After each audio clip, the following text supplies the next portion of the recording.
भर्ती 2023 री एग्ज़ाम 2024 के लिए वॉल्यूम नंबर 2 के मॉडल पेपर नंबर 8 आज इस वीडियो में कंप्लीट किया जाएगा। अगर आपको ये वीडियो अच्छी लगती है तो लाइक ज़रूर करना, और अगर आप चैनल पर पहली बार आए हैं तो सब्सक्राइब जरूर करना। आइए आज के इस मॉडल पेपर नंबर 8 को हम स्टार्ट करते हैं। इसके पहले हमारा मॉडल पेपर 7 तक कंप्लीट हो गया है। अगर आपने नहीं देखा है तो चैनल की प्लेलिस्ट में जाइए। यूपी पुलिस कांस्टेबल री एग्ज़ाम मॉडल पेपर के नाम से प्लेलिस्ट बनी हुई है, आप वहां से देख सकते हैं। उस प्लेलिस्ट की लिंक जो है मैंने वीडियो के नीचे डिस्क्रिप्शन बॉक्स में दे रखी है, आप यहां से भी देख सकते हैं। तो अब आइए आज के इस इम्पोर्टेंट क्लास की शुरुआत करते हैं और मॉडल पेपर नंबर 8 के पहले सवाल की तरफ चलते हैं। देखिए, यूपी पुलिस कांस्टेबल री एग्ज़ाम वॉल्यूम नंबर 2 के सेट नंबर 8 का पहला सवाल है आपके सामने। सवाल क्या कह रहा है कि यूपीएसएसएफ का पूरा नाम बताइए। और हमें ऐसा क्यों लग रहा है कि ये जो गाइज आपका सवाल है ये पूछा गया था यूपी पुलिस कांस्टेबल एग्ज़ाम 17 फरवरी के प्रथम पाली में ये सवाल पूछा गया था। देखिए, यूपीएसएसएफ जो है इसकी स्थापना उत्तर प्रदेश विशेष सुरक्षा बल अधिनियम 2020 के तहत की गई है। और मेरे प्यारे भाई, यूपीएसएसएफ का जो पूरा नाम है ये है Uttar Pradesh special security force. Option number D आपका करेक्ट आंसर हो जाएगा, Uttar Pradesh special security force. Option D correct answer आपका हो जाएगा। आगे बढ़ते हैं। अगला सवाल है कि निवेश मित्र मोबाइल एप्लीकेशन भारत के निम्नलिखित में से किस राज्य की एक पहल है। निवेश मित्र मोबाइल एप्लीकेशन भारत के निम्नलिखित में से किस राज्य की एक पहल है। क्वेश्चन नंबर 2 राइट आंसर हो जाएगा आपका D answer, Uttar Pradesh. Option number D correct answer हो जाएगा। देखिए, निवेश मित्र मोबाइल एप्लीकेशन भारत के उत्तर प्रदेश राज्य की एक पहल है। ऑप्शन नंबर डी आपका करेक्ट आंसर हो जाएगा। आगे बढ़ते हैं। अगला सवाल है, क्वेश्चन नंबर 3 है आपके सामने। विमुद्रीकरण को निम्नलिखित में से किस नाम से भी जाना जाता है। बताना है आपको, विमुद्रीकरण को निम्नलिखित में से किस नाम से भी जाना जाता है। Demonetization is also known by which of the following names. देखिए, जो विमुद्रीकरण है इसे आप नोटबंदी के नाम से भी जानते हैं। मेरे प्यारे भाई, नोटबंदी जो है ये अगर कहा जाए तो स्वतंत्रता से लेकर के यानी 1946 से लेकर के 2023 तक अगर काउंट किया जाए तो ये लगभग 5 बार नोटबंदी हो चुकी है, विमुद्रीकरण हो चुका है। राइट आंसर यहाँ पे जो हो जाएगा आपका ए आंसर। अगला है कि उत्तर प्रदेश राजस्व संहिता 2006 के अनुसार एक अवधि या एक पट्टे वचनबंध या अनुदान के तहत धारित भूमि खंड को निम्नलिखित में से क्या कहा जाता है। राइट आंसर हो जाएगा, इसे हम धृत या फिर कहा जाए इसे हम होल्डिंग के नाम से जानते हैं। डी आंसर आपका यहाँ पे हो जाएगा। आगे बढ़ते हैं। अगला सवाल है कि ईमेल में भरोसेमंद स्रोत बनाकर दुर्भावनापूर्ण कारणों के लिए संवेदनशील जानकारी जैसे यूजर नेम, पासवर्ड और क्रेडिट कार्ड विवरण आदि प्राप्त करने का प्रयास क्या कहलाता है। कहने का मतलब ये है कि धोखाधड़ी के माध्यम से, यानी जैसे अगर आपके पास कोई फ़ोन करता है, कहता है कि आपके पास एक OTP गई है, इस OTP को बताइए, उसके बाद आपके खाते में 15 लाख रुपए भेजे जाएंगे। तो मेरे प्यारे भाई, कुछ ऐसे भी होंगे जो OTP तुरंत बता देंगे, और OTP बताएंगे नहीं कि तुरंत उनका बैंक अकाउंट पूरा खाली हो जाएगा। तो इसीलिए ये जो है कि ये यूज़र नेम या पासवर्ड या क्रेडिट कार्ड या OTP लेना, ये जो है यानी कि कहा जाए तो यहाँ पे जो बहला करके या फिर कहा जाए फुसला करके अगर ऐसी कोई काम किया जाता है, धोखाधड़ी की जाती है, तो ये जो है ये फिशिंग के अंतर्गत आता है। ऑप्शन डी राइट आंसर हो जाएगा, इसे फिशिंग कहा जाएगा। डी आंसर राइट हो जाएगा। अगला है कि टका निम्नलिखित में से किस देश की मुद्रा है। देखिए, आप जानते हैं कि यूपी कांस्टेबल के सिलेबस में डे यानी कि दिवस, इसके अलावा कहा जाए तो जो राजधानी या फिर कहा जाए जो मुद्रा है, इनसे संबंधित सवाल जरूर पूछे जाएंगे क्योंकि ये सिलेबस में दिया है। और हमारा गाइस जी ये सोचना है कि मैं एक दिन डे यानी कि दिवस और एक दिन मैं आपकी राजधानी और मुद्राएं कंप्लीट करवा दूं, ताकि फिर आपको कोई भी दिक्कत ना हो, आप 2 नंबर पक्के कर पाओ, क्योंकि एक डे वाला सवाल जरूर आएगा और एक राजधानी मुद्रा वाला सवाल जरूर आएगा। तो ये 2 क्वेश्चंस जो हैं ये मैं एक वीडियो लाना चाह रहा हूँ। आप सभी की एक डिमांड आई तो वीडियो जरूर आएगी। आप वीडियो के नीचे कमेंट सेक्शन में कमेंट करके मुझे ज़रूर बताना कि क्या आपको इसकी वीडियो चाहिए। टका जो है किस देश की एक मुद्रा है। राइट हो जाएगा बी आंसर, बांग्लादेश की, क्योंकि बांग्लादेश की जो यहाँ पे मतलब कैपिटल है ये ढाका है, और जो टका है ये यहाँ की। क्वेश्चन नंबर 7 आपसे क्या कह रहा है, निम्नलिखित में से कौन सा वाक्य GST के लिए सही नहीं है। यहाँ पे आपको ये बताना है कि इसमें से कौन सा वाक्य है जो GST के लिए सही नहीं है। क्वेश्चन नंबर 7 इंपॉर्टेंट क्वेश्चन है। देखिए, वस्तुओं और सेवाओं पर कई प्रकार के कर लगाए जाते हैं। बिल्कुल सही है, क्योंकि 5 प्रकार की दरें हैं। जीएसटी इनपुट टैक्स, क्रेडिट या मूल्य के घटाव के लाभ के एक साथ एक ही दर पर वस्तुओं के और सेवाओं दोनों पर एक व्यापक उगाही और वसूली है, ये भी सही है। जीएसटी गंतव्य आधारित कर है, ये भी सही है। लेकिन जीएसटी एक एकल प्रशासन के तहत पूरे देश में एक सामान्य कानून प्रक्रिया, ये सही नहीं है। राइट आंसर हो जाएगा आपका ए आंसर। आगे बढ़ते हैं अगले सवाल कि निम्नलिखित में से कौन सा बंदरगाह कच्छ गुजरात में स्थित है। आपको बताना है कि इसमें से कौन सा ऐसा बंदरगाह है जो कच्छ गुजरात में स्थित है। देखिए, यहाँ पे अगर आप समझो तो जो कांडला बंदरगाह है, जिसका नया नाम दीनदयाल बंदरगाह हो गया है, तो कांडला बंदरगाह या फिर दीनदयाल बंदरगाह जो है ये कच्छ गुजरात में स्थित है। जबकि पारादीप बंदरगाह जो है ये कहाँ पे है, तो ये ओडिशा में है। पारादीप बंदरगाह जो है ये ओडिशा में है और एकमात्र एक प्राकृतिक बंदरगाह है। इसके अलावा जवाहरलाल नेहरू बंदरगाह जो है ये मुंबई के नहावा सेवा में है और मानमो गोवा बंदरगाह जो है गोवा में है। आगे बढ़ते हैं, अगला सवाल आपके सामने। हाल ही में श्री अमित शाह ने निम्नलिखित में से किस स्थान पर national cooperative dairy federation of India NCDFI के मुख्यालय की आधारशिला रखी। हाल ही में श्री अमित शाह ने निम्नलिखित में से किस स्थान पर national cooperative dairy federation of India NCDFI के मुख्यालय की आधारशिला रखी। सही आंसर जो हो जाएगा आपका ये हो जाएगा गुजरात के गांधीनगर में। डी आंसर आपका यहाँ पे राइट आंसर हो जाएगा। आगे बढ़ते हैं, निम्नलिखित में से कौन सा पुरस्कार सहकारी और दुग्ध उत्पादक कंपनियों को आगे बढ़ाने और प्रतिस्पर्धा भावना पैदा करने के लिए प्रेरित करने हेतु दिया जाता है। कहने का मतलब ये है कि इसमें से कौन सा ऐसा पुरस्कार है जो दुग्ध उत्पादन या फिर डेयरी के उत्पादन को बढ़ाने के लिए पुरस्कार दिया जाता है, जिसमें 2 राशियां हैं। नंबर 1 यानी पहली रैंक पे 5 लाख और दूसरी रैंक पे शायद 2.5 लाख रुपए दिए जाते हैं। अब देखिए, यहाँ पे कौन सा पुरस्कार सहकारी और दुग्ध उत्पादक कंपनियों को आगे बढ़ाने के लिए, प्रतिस्पर्धा भावना पैदा करने के लिए और प्रेरित करने के लिए दिया जाता है, तो ये हो जाएगा राष्ट्रीय गोपाल रत्न पुरस्कार, नेशनल गोपाल रत्न अवार्ड।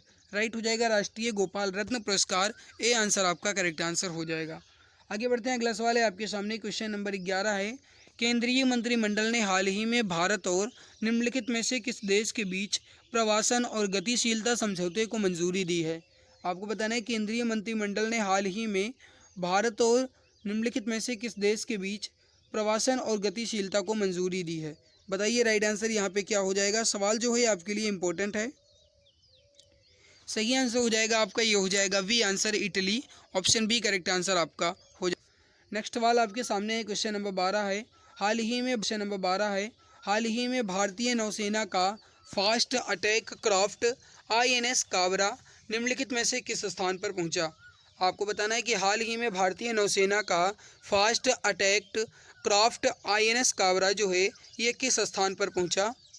राइट आंसर जो हो जाएगा क्वेश्चन नंबर 12 का ये सही आंसर हो जाएगा आपका option number A, Colombo Sri Lanka.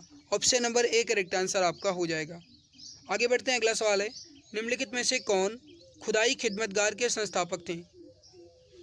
निम्नलिखित में से कौन खुदाई खिदमतगार के संस्थापक थे। देखिए, लाल कुर्ती आंदोलन से संबंधित खान अब्दुल गफ्फार खान जो है ये खुदाई खिदमतगार के संस्थापक माने जाते हैं। राइट आंसर हो जाएगा आपका ऑप्शन नंबर ए। अगला है कि निम्नलिखित में से किसने हाल ही में कोच्चि लक्षद्वीप समूह सबमरीन ऑप्टिकल फाइबर कनेक्शन का उद्घाटन किया है। हाल ही में कोच्चि लक्षद्वीप समूह सबमरीन ऑप्टिकल फाइबर कनेक्शन का उद्घाटन जो है ये श्री नरेंद्र मोदी द्वारा किया गया है। डी आंसर आपका राइट आंसर हो जाएगा। अगला है कि निम्नलिखित में से किस विकल्प में सभी शब्द तत्सम हैं। शायद अभी आगे और जीके के क्वेश्चंस होंगे, क्योंकि अभी जीके और होगा आपका। देखते हैं आगे, निम्नलिखित में से किस विकल्प में सभी शब्द तत्सम हैं। देखिए, कुम्हार और गधा, कुम्हार हो सकता है बट गधा का यहाँ पे नहीं होगा, क्योंकि गधा का तत्सम होता है गर्दभा। पलंग जो है ये गलत है, क्योंकि पलंग का तत्सम होता है पर्यंक। और नाक जो है ये भी नहीं होगा, नासिका होगा इसका तत्सम। यहाँ पे नव्य और स्वर्णकार जो है ये आपका तत्सम है। सी आंसर राइट हो जाएगा। क्वेश्चन नंबर 16 है, क्या कह रहा है, नलिन और राजीव शब्द निम्नलिखित में से किस शब्द के पर्यायवाची हैं। नलिन और राजीव जो है ये कमल का पर्यायवाची है। दिया गया ऑप्शन डी करेक्ट आंसर हो जाएगा। नलिन और राजीव जो है कमल का पर्यायवाची है। पूर्व और उत्तर के बीच की दिशा इस वाक्यांश के लिए एक शब्द निम्नलिखित में से कौन सा होगा। पूर्व और उत्तर के बीच की दिशा को क्या कहा जाएगा। देखिए, पूर्व और उत्तर के बीच की दिशा को हम ईशान कहेंगे। राइट आंसर जो हो जाएगा ये हो जाएगा option number A. Question number 18 है, निम्नलिखित में से किस विकल्प में सभी शब्द श्रुतिसम भिन्नार्थक का सही अर्थभेद है। अब यहाँ पे थोड़ा सा समझने की कोशिश कीजिएगा। प्रकृत और प्राकृत ये जो है ये आगे का पीछे लिखा है, यानी प्राकृत का मतलब होता है एक भाषा और प्रकृत का मतलब होता है यथार्थ। यहाँ भी आगे पीछे लिखा है, जो वर्ण का मतलब है यह है घाव और जो वर्ण का मतलब है यह है रंग। शशधर का मतलब है चांद और शशिधर का मतलब है शिव, तो यहाँ पे जो सी आंसर है बिल्कुल सही है। विष का मतलब है जहर और विष का मतलब है धन, ये भी आगे पीछे लिखा है। तो दिया गया ऑप्शन नंबर सी जो है आपका ये सही आंसर हो जाएगा, क्योंकि इसमें पूछा गया था कौन सा एक सही अर्थभेद है, तो ऑप्शन सी जो है यही सही है। अगला है कि निम्नलिखित में से किस विकल्प में सभी शुद्ध वाक्य हैं। निम्नलिखित में से किस विकल्प में एक शुद्ध वाक्य है। वह ऑफिस में बैठा मेरी प्रतीक्षा कर रहा है। वह ऑफिस में बैठे मेरे प्रतीक्षा कर रहे हैं, ये विकल्प। वह ऑफिस में बैठकर मेरी प्रतीक्षा कर रहा है, ये हो सकता था। दीन दुर्बलों को प्यार करना मानवता है, ठीक है। 10 बजने को 15 मिनट है, ये गलत है, क्योंकि 10 बजने में 15 मिनट हैं। लड़के अध्यापक को प्रश्न पूछते हैं, नहीं, लड़के अध्यापक से प्रश्न पूछते हैं। दिया गया ऑप्शन बी आपका राइट आंसर हो जाएगा। दीन दुर्बलों को प्यार करना मानवता है। निम्नलिखित में से पुल्लिंग शब्द का चयन कीजिए। आपको बताना है इसमें पुल्लिंग क्या है। देखो, पराधीनता होती है, अजवाइन खाई जाती है और उनके हाथ में मुद्रिका अच्छी लग रही है। जबकि बिहार जो है बहुत अच्छा प्रदेश है, बिहार एक अच्छा राज्य है, तो यहाँ पे आपका डी आंसर राइट हो जाएगा, क्योंकि किसी भी देश, किसी भी राज्य, किसी भी जिला का नाम जो है ये पुल्लिंग की कैटेगरी में ही आएगा। दिया गया ऑप्शन डी करेक्ट आंसर हो जाएगा। आगे बढ़ते हैं। क्वेश्चन नंबर 21 है, निम्नलिखित में से किस शब्द का प्रयोग सदैव एक वचन में होता है। देखो, प्राण, दर्शन, हस्ताक्षर जो है ये आपके बहुवचन में होते हैं। देखो, प्राण त्याग दिए जाते हैं और दर्शन दिए जाते हैं, हस्ताक्षर किए जाते हैं। जबकि सोना जो है आपका ये सदैव एक वचन में होता है। आप सोना का सोने नहीं कह सकते। अब ये भले कह सकते हो कि इतने किलो सोने का भाव क्या होगा, ये नहीं कहते हो इतने किलो सोना का भाव क्या होगा, आप यही कहते हो। या फिर कहते हो कि 1 तोला सोना का भाव क्या है। आप कहते हो कि 5 क्विंटल सोना का अंगूठी बना हुआ है। तो सोना आप कितना भी क्वांटिटी बढ़ा लो, लेकिन सोना का सोने नहीं कहोगे। ये सोना जो है ये आपका गोल्ड वाला बात की जा रही है। यहाँ पे जो सोना की बात की जा रही है वो गोल्ड वाले सोने की बात की जा रही है, ठीक है। बाकी जो सोने यानी कि स्लीप वाले सोने की वो बात अलग है, वो तो सोने हो सकता है, बट यहाँ पे राइट हो जाएगा आपका ऑप्शन। अगला सवाल है आपके सामने, क्वेश्चन नंबर 22 है, हे ईश्वर दया करो रेखांकित शब्द में कौन सा कारक है। हे ईश्वर दया करो, इसमें कौन सा कारक है बताइए। राइट आंसर क्या हो जाएगा। सही आंसर हो जाएगा संबोधन कारक, क्योंकि यहाँ पे एक्सप्लेनेशन चिन्ह लगा है, संबोधन जो चिन्ह लगा है इसी वजह से संबोधन कारक हो जाएगा। तो हे ईश्वर दया करो इसमें संबोधन कारक हो जाएगा। निम्नलिखित में से तद्भव शब्द कौन सा है। देखिए, जलधि जो है तत्सम है, शांति जो है ये भी तत्सम है, ताप जो है ये भी तत्सम है। काज जो है आपका एक तद्भव शब्द है, क्योंकि अगर आप इसके जो तत्सम है इसके तत्सम की बात करोगे तो तत्सम इसका कार्य हो जाएगा। तो दिया गया ऑप्शन डी जो है ये एक तद्भव शब्द हो जाएगा। आगे बढ़ते हैं। क्वेश्चन नंबर 24 है, अभिभाषण शब्द में कौन सा उपसर्ग है। अभिभाषण शब्द में कौन सा उपसर्ग है। अव नहीं, अ नहीं, अभी उपसर्ग हो जाएगा। Option number C correct answer हो जाएगा, अभी उपसर्ग है। अभिभाषण शब्द में अभी उपसर्ग है। रक्तरंजित शब्द में कौन सा समास है। रक्तरंजित शब्द में कौन सा समास है। देखिए, अव्ययी भाव समास कब होता है, जब किसी अव्यय पद को जोड़ा जाए या किसी अव्यय पद लगा हो, जैसे यथा, या फिर कोई 2 शब्द बार बार हैं, दिनों दिन, प्रतिदिन, रातों रात, तो ये हो जाएगा आपका अव्ययी भाव समास। द्विगु समास कब होता है, जब कोई पद आगे संख्या की बात की जा रही है, जैसे कहा जाए कि त्रिरत्न यानी 3 रत्नों का समूह। इसके अलावा कहा जाए पंचवटी, तो ये आपका हो जाएगा द्विगु समास। द्वंद्व समास कब होता है, जब इसमें 2 चीज़ें जोड़ी जाएं, जिसमें बीच में योजक चिन्ह लगा हो। कहते हैं दिन रात, तो दिन और रात यानी इसमें आप संयुक्त कर पाओ तो वो आपका हो जाएगा द्वंद्व समास।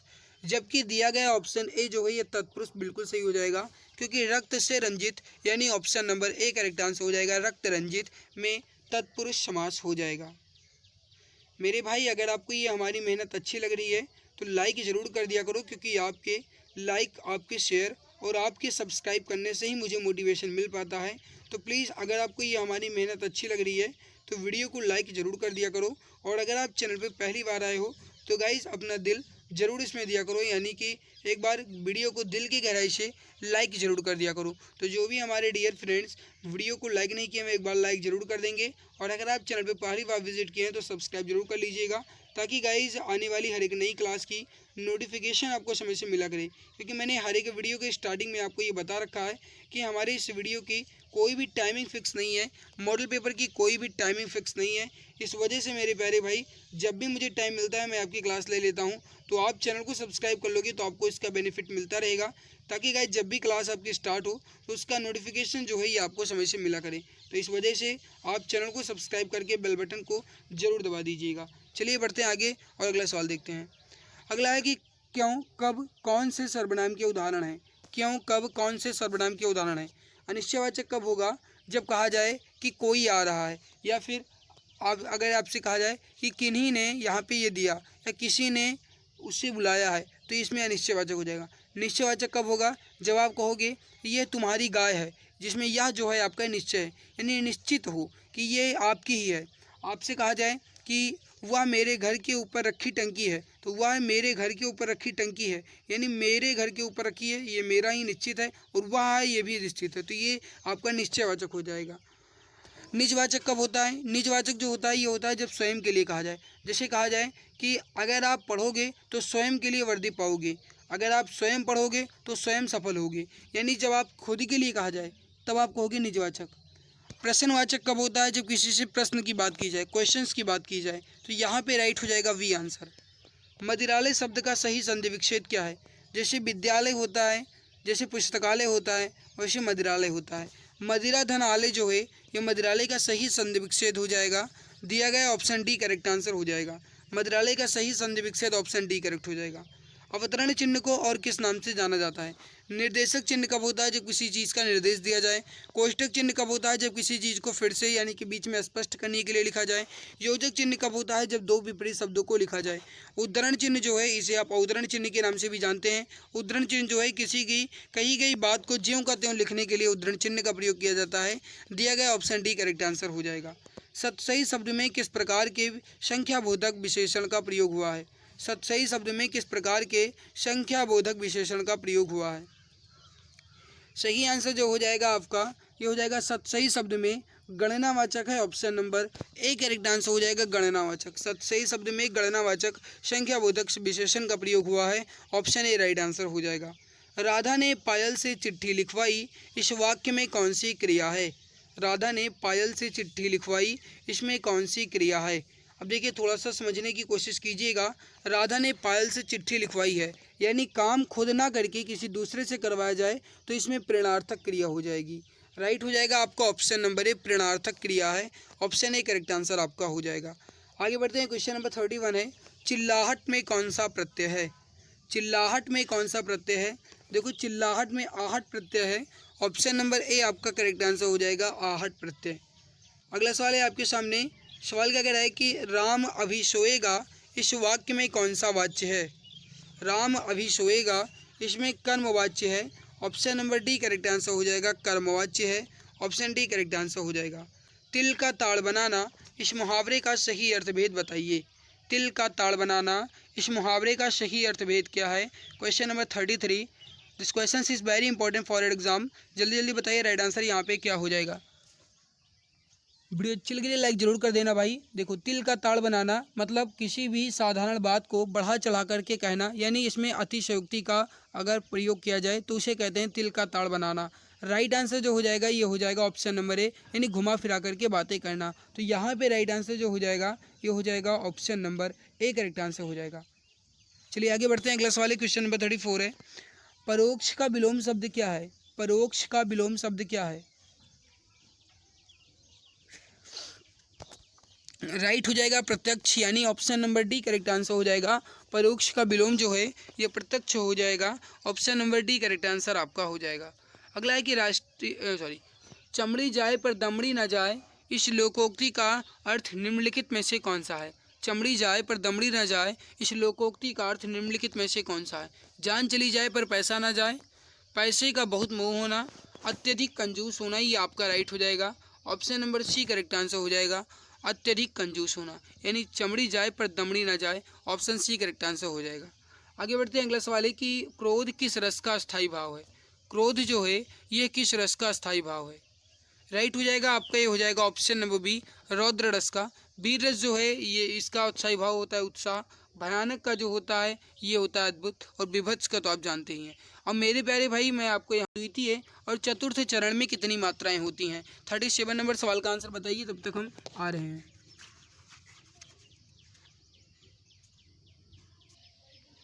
देखिए सोरठा के द्वितीय और चतुर्थ चरण में कितनी मात्राएं होती हैं। देखिए आप जानते हैं कि सोरठा जो है इसमें 11-13 मात्रा होती है। 11-13 यानी पहले तीसरे में 11-11, दूसरे चौथे में 13-13। हमसे पूछा क्या गया है द्वितीय और चतुर्थ चरण में कितनी मात्राएं होती हैं, तो 13-13 मात्राएं हो जाएंगी। आगे बढ़ते हैं, अगला सवाल है कि निम्नलिखित में से किस अलंकार में समान धर्म का होना अनिवार्य है। निम्नलिखित में से किस अलंकार में समान धर्म का होना अनिवार्य है। राइट हो जाएगा आपका ऑप्शन नंबर सी उपमा अलंकार में। Option number C correct answer आपका हो जाएगा उपमा अलंकार में, क्योंकि उपमा अलंकार में समान चीज़ें दर्शाई जाती हैं। ऑप्शन सी करेक्ट आंसर आपका हो जाएगा। निम्नलिखित में से भाग शब्द का अनेकार्थी शब्द किस विकल्प में नहीं है। भाग शब्द का अनेकार्थी शब्द किस विकल्प में नहीं है। देखो भाग का मतलब हिस्सा भी होता है, भाग का मतलब बांटना भी होता है, और भाग का मतलब भागना भी होता है, जबकि ब्याज जो है भाग का हिस्सा नहीं है। ऑप्शन सी राइट आंसर हो जाएगा ब्याज। आगे बढ़ते हैं, वह बाजार जा चुका है इस वाक्य का काल पहचानिए। वह बाजार जा चुका है इस वाक्य का काल पहचानिए।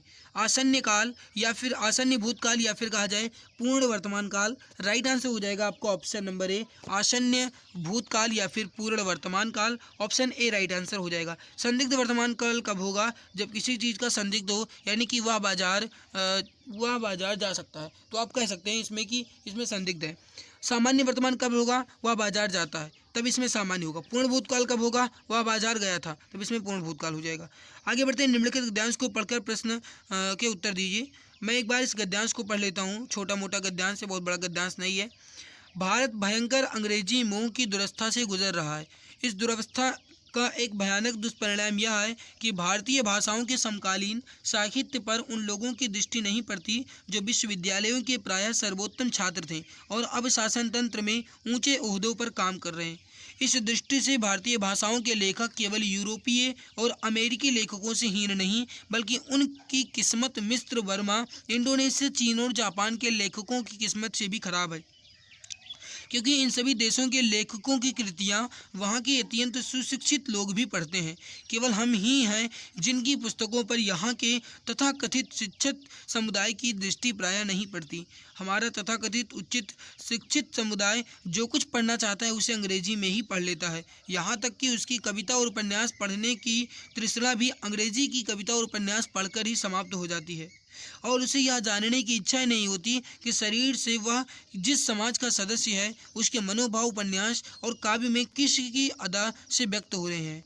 यहाँ पे देखिए सवाल क्या कह रहा है, क्वेश्चन नंबर 41 है, भारतीय लेखकों की किस्मत खराब है क्यों। अभी जस्ट आपने देखा भारतीय लेखकों की किस्मत क्यों खराब है, क्योंकि वे अपनी बात भारतीय शिक्षित पाठकों तक नहीं पहुँचा पाते हैं। राइट हो जाएगा वी आंसर। उपर्युक्त का शीर्षक दीजिए। आपको गद्यांश पढ़ के लिए शीर्षक जो है क्या लग सकता है, या फिर इसका उचित शीर्षक क्या बन सकता है। उचित है भारत की दुर्वस्था। ऑप्शन डी राइट आंसर हो जाएगा। अगला है कि भारत का सुशिक्षित समाज कौन सा साहित्य पढ़कर संतुष्ट हो जाता है। अभी आपने देखा कि अंग्रेजी। Option number C correct answer हो जाएगा, अंग्रेजी साहित्य। अगला है कि भारतीय भाषाओं के साहित्य के प्रति समाज के किस वर्ग में अरुचि की भावना है। आपने देखा कि समाज के जो सुशिक्षित समुदाय है इसी में अरुचि की भावना है। सी आंसर राइट हो जाएगा। क्वेश्चन नंबर 45 है, भारतीय भाषाओं के लेखक अमेरिकी, यूरोपीय तथा चीन, बर्मा, जापान के लेखकों से भी हीन है। इसका मतलब क्या है, इसका मतलब है कि उनके साहित्य को भारत के सुशिक्षित लोग नहीं पढ़ते हैं। ऑप्शन नंबर ए आपका यहाँ पे करेक्ट आंसर हो जाए। आगे बढ़ते हैं, अगला सवाल है क्वेश्चन नंबर 46 है, मीराबाई किसकी शिष्या थी। आपको बताना है मीराबाई जो है किसकी शिष्या थी। सही आंसर हो जाएगा ऑप्शन नंबर बी संत रैदास की। मीराबाई जो है संत रैदास की शिष्या थी। Option number B correct answer आपका हो जाएगा। अगला सवाल है कि निम्नलिखित में से कौन सी भाषा पश्चिमी हिंदी से संबंध रखती है। निम्न में से कौन सी भाषा पश्चिमी हिंदी से संबंध रखती है। सवाल इंपॉर्टेंट है, बताइए राइट आंसर यहाँ पे क्या हो जाएगा।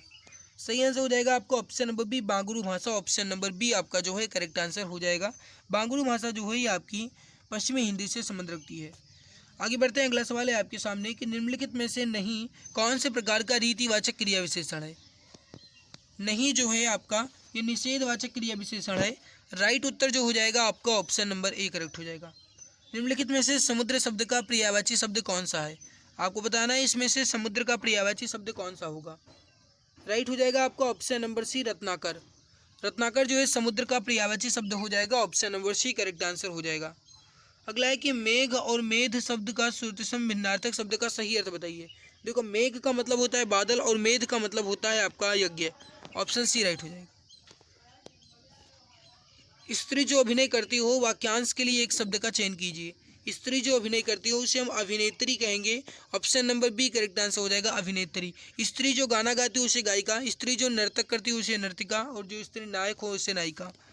अगला है कि मानसरोवर जो है किसकी रचना है। मानसरोवर जो है किसकी रचना है, राइट हो जाएगा मुंशी प्रेमचंद की, option number D correct answer हो जाएगा। बाकी यहाँ पे आपका मैथ और रीजनिंग स्टार्ट हो जाता है। अब हम बढ़ते हैं जीके क्वेश्चंस के। देखिए, इसमें अभी आपका जीके क्वेश्चंस बाकी है। क्वेश्चन क्या कह रहा है कि निम्नलिखित में से कौन सी भारत के पूर्वी तट पर स्थित खारे पानी की सबसे बड़ी लैगून झील है। आपको बताना है कि भारत की पूर्वी तट पर स्थित खारे पानी की सबसे बड़ी लैगून झील इसमें से कौन सी है। सवाल इंपॉर्टेंट है, बताइए राइट आंसर यहाँ पे क्या हो जाएगा। Option number A correct answer हो जाएगा चिल्का झील, क्योंकि चिल्का झील जो है ये भारत की सबसे बड़ी खारे पानी की लैगून झील है। चिल्का झील जो है ये उड़ीसा राज्य में है, इसको भी आप ध्यान रखिएगा। चिल्का झील जो है ये उड़ीसा में है। आगे बढ़ते हैं, श्वेत प्रकाश कितने रंगों से मिलकर बना होता है। श्वेत प्रकाश जो है कितने रंगों से मिलकर बना होता है, राइट हो जाएगा ऑप्शन नंबर बी 7 रंगों से। अगला है कि ग्रेट बैरियर रीफ निम्नलिखित में से किस देश के तट पर स्थित है। ग्रेट बैरियर रीफ जो है निम्नलिखित में से किस देश के तट पर है, राइट हो जाएगा Australia, option number B correct answer हो जाएगा ऑस्ट्रेलिया के तट पर है। आगे बढ़ते हैं, अगला सवाल आपके सामने है। निम्नलिखित में से कौन 1946 में भारत की संविधान सभा के अध्यक्ष थे। निम्नलिखित में से कौन 1946 में भारत के संविधान सभा के अध्यक्ष थे, तो ये थे doctor Rajendra Prasad, option number A correct answer हो जाएगा। सवाल अगर ये पूछा जाता कि 1946 में भारतीय संविधान सभा के अस्थायी अध्यक्ष कौन थे, तब आप कह सकते थे कि भारतीय संविधान सभा के सबसे बुजुर्ग सच्चिदानंद सिन्हा, बट यहाँ पे अस्थायी अध्यक्ष ना कि पूछा गया है और ना ही अस्थायी पूछा गया, तो आप अस्थायी ही बताएंगे, option number A correct answer हो जाएगा डॉक्टर राजेंद्र प्रसाद। अगला है कि प्रयाग प्रशस्ति की रचना निम्नलिखित में से किसके द्वारा संस्कृत में की गई थी। प्रयाग प्रशस्ति की रचना निम्नलिखित में से किसके द्वारा संस्कृत में की गई थी, तो हरिशेन ने की थी, option number D right answer हो जाएगा। अंगूर की खेती, उपज और कटाई को निम्नलिखित में से किस नाम से जाना जाता है। अंगूर की खेती, उपज और कटाई को निम्नलिखित में से किस नाम से जाना जाता है। अंगूर की खेती को बीटी कल्चर के नाम से जानते हैं, option number B correct answer हो जाएगा बीटी कल्चर के नाम से। आगे बढ़ते हैं, अगला सवाल है आपके सामने। देखो, हॉर्टिकल्चर जो है आपका ये फल सब्जी के उत्पादन में आएगा। पिसीकल्चर जो है आपका ये आ जाएगा मछली उत्पादन में, और जो सेरीकल्चर है आपका हो जाएगा रेशम उत्पादन में। बैलाडीला की पहाड़ियाँ बैल के कुबड़ की तरह दिखती हैं। पहाड़ियों की यह श्रृंखला भारत के निम्नलिखित में से किस राज्य में है। बैलाडीला की पहाड़ियाँ बैल के कुबड़ की तरह दिखती हैं। पहाड़ियों की यह श्रृंखला भारत के किस राज्य में स्थित है, राइट हो जाएगा छत्तीसगढ़ में है, option number D correct answer हो जाएगा छत्तीसगढ़ में। आगे बढ़ते हैं, भारत के निम्नलिखित में से किसके द्वारा निर्मित समुद्र के एक संकीर्ण चैनल द्वारा श्रीलंका भारत से अलग होता है।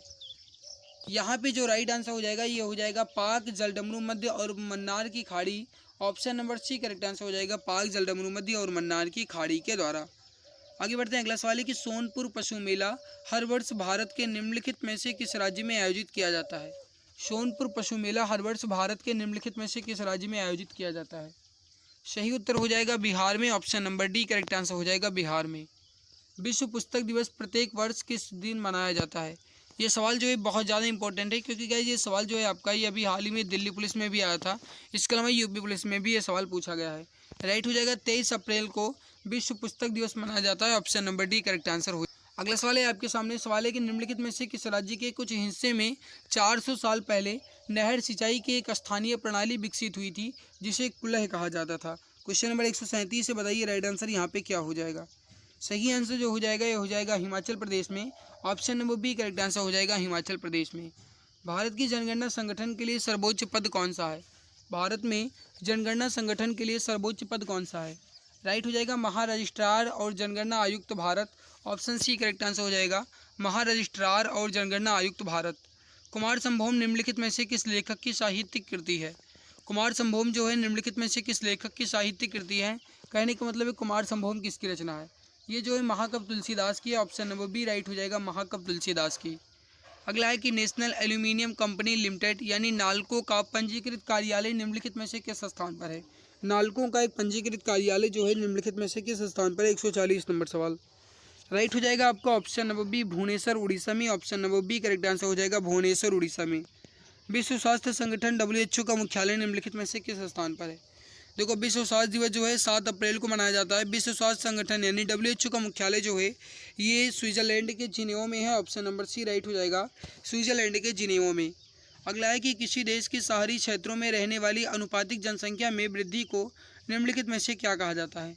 किसी देश की शहरी क्षेत्रों में रहने वाली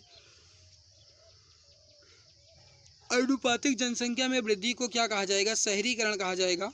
दिया गया ऑप्शन डी राइट हो जाएगा, शहरीकरण। ऑप्शन डी करेक्ट आंसर आपका हो।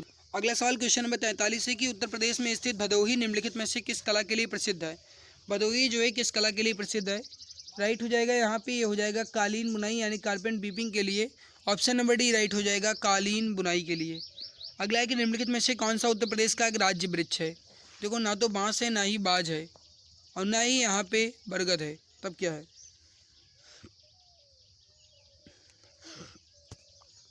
अशोक हो जाएगा डी आंसर। सुराहताल प्रसिद्ध अभ्यारण्य निम्नलिखित में से किस जिले में है जिसमें साइबेरिया और अन्य ठंडे क्षेत्रों में कई प्रवासी पक्षी भी आते हैं। सुराहताल पक्षी अभ्यारण्य जो है ये है उत्तर प्रदेश के बलिया में। Option number D right answer हो जाएगा। निम्नलिखित में से कौन सा सोशल मीडिया प्लेटफॉर्म पेशेवर नेटवर्किंग नौकरी तलाशने के लिए सबसे अधिक उपयुक्त है। देखो नौकरी तलाशने के लिए सबसे ज़्यादा उपयुक्त इसमें से कौन सा एक सोशल मीडिया प्लेटफॉर्म है। यहाँ पे इंस्टाग्राम देखिए, इंस्टाग्राम जो है आपके फ़न के लिए है। फेसबुक जो है आपका ये सगे संबंधियों से जुड़ने के लिए है। स्नैपचैट भी आपका इसी से संबंधित है, साथ में फ़ोटो खींचने के लिए। लिंक्डइन जो है ये आपकी जॉब से में सहायता करता है। Option number A right answer हो जाए। आगे बढ़ते हैं, क्वेश्चन नंबर 47 है मथुरा निम्नलिखित में से किसकी जन्मस्थली जिसे ब्रजभूमि के नाम से भी जाना जाता है। मथुरा जो है निम्नलिखित में से किसकी जन्मस्थली है। Option number B right, option number C right हो जाएगा, भगवान कृष्ण की। Option number C correct answer हो जाएगा। आगे बढ़ते हैं, अकबर का मकबरा निम्नलिखित में से किस स्थान पर है। 148 नंबर सवाल है कि अकबर का मकबरा निम्नलिखित में से किस स्थान पर है। राइट हो जाएगा सिकंदरा में। Option number D right answer हो जाएगा, सिकंदरा में। तो अकबर का मकबरा जो है सिकंदरा में स्थित है। निम्नलिखित में से उत्तर प्रदेश का प्रसिद्ध लोक नृत्य धान और मक्के की खेती के लिए किया जाता है। धान और मक्के की खेती के लिए कौन सा लोक नृत्य किया जाता है। राइट हो जाएगा हुरका बॉल लोक नृत्य। Option number B right answer हो जाएगा, हुरका बॉल लोक नृत्य। अगला है आज का लास्ट क्वेश्चन, बनारस हिंदू विश्वविद्यालय की स्थापना पंडित मदन मोहन मालवीय ने निम्नलिखित में से किस सहयोग से की थी।